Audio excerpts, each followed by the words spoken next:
9 hikers fled their tent half-naked into a deadly blizzard for reasons nobody can explain. In February of 1959, a group of experienced hikers disappeared in the freezing Ural mountains of Soviet Russia. Days later, rescuers finally discovered their campsite.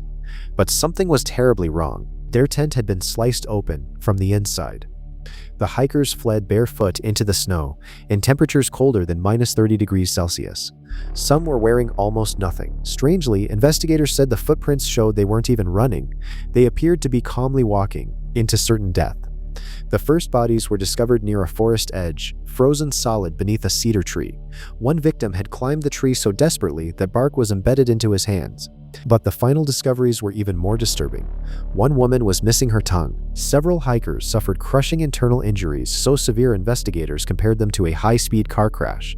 Yet many had almost no external wounds.